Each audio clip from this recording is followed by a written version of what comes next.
Have you been feeding your starter 1 to 1 to 1?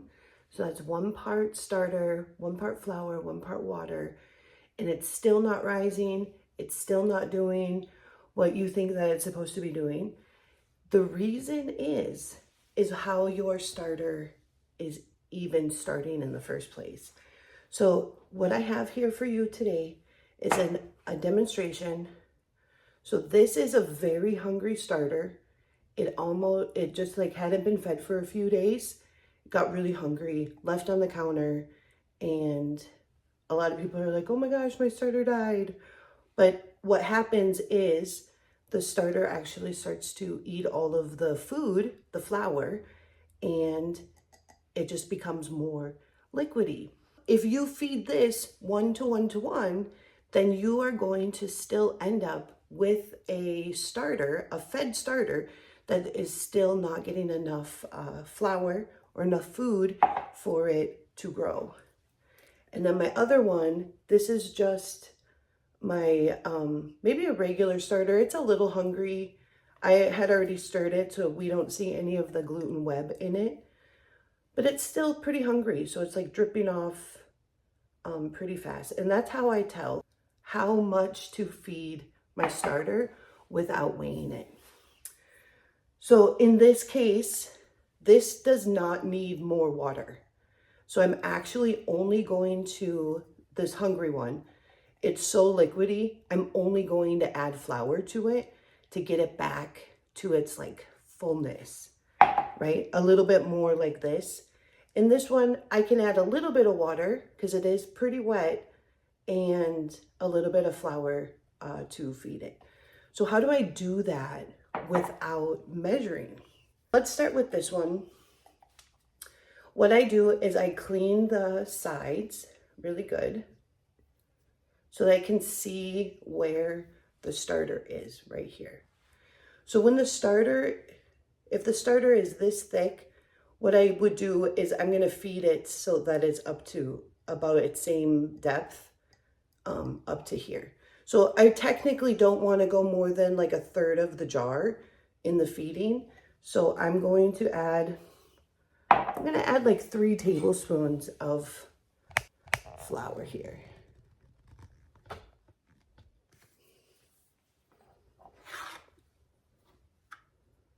And that's heaping.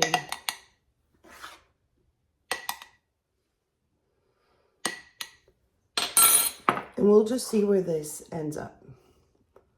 So I just mix it in, scrape the sides.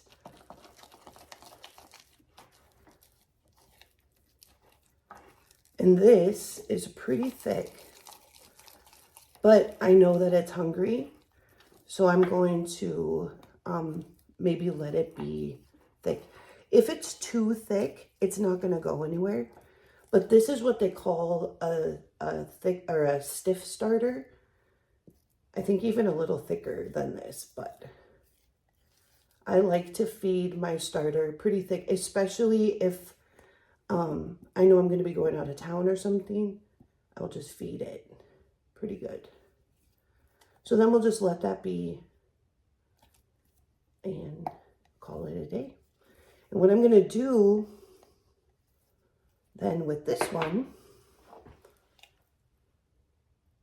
I'm going to also scrape the sides.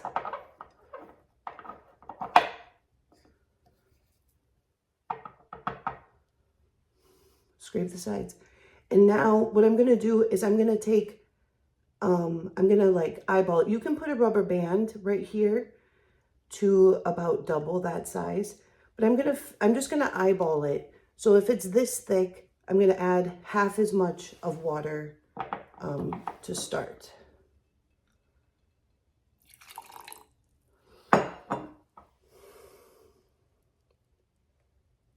So you can see that there.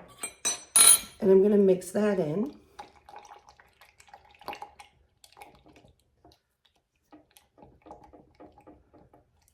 And I'm going to feed this one a little bit less than that first one.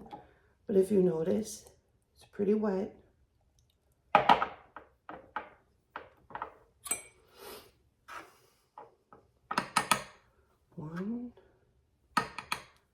maybe 2.5, a little bit less.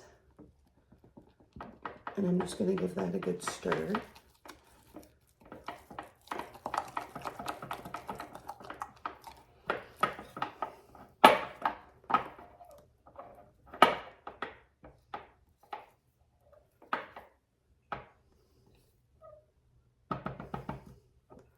All right, and so this is where I really like to feed my starter.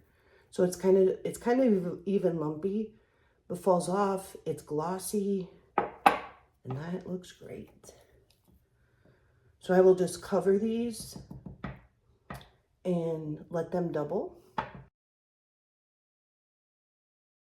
As you can see, if I fed this 1 to 1 to 1, it would have been too wet, way too wet, because I already had so much liquid in it. But then I was like, nope, let's feed it a really good feeding and let that come up. In this one, I didn't quite feed it as much as the other one, but I added water, right? So now we're here. So green is the one that was more normal in the beginning, more balanced in the beginning. And then this one was really hungry, and we'll let these rise. So as you can see, if I fed them 1 to 1 to 1, equal parts, because the initial starter was so wet, it would have left me with a very wet starter at the end. And I think about the water being the transportation and flour being the food. If you have too much water, the flour is just gonna evaporate, not really evaporate, but the water is going to, or the flour is going to just be consumed very quickly, and it's not enough for it to be satisfied. But if you have too much flour, then it's just gonna sit and not move around. So there's just like this balance that we're looking for when we're feeding our starter, that you don't have to weigh it out. You're actually looking for a texture. And our starters can change from day to day, even if you're doing the exact same thing every day, because it's impacted by the temperature or the dryness in the air or whatever it would be.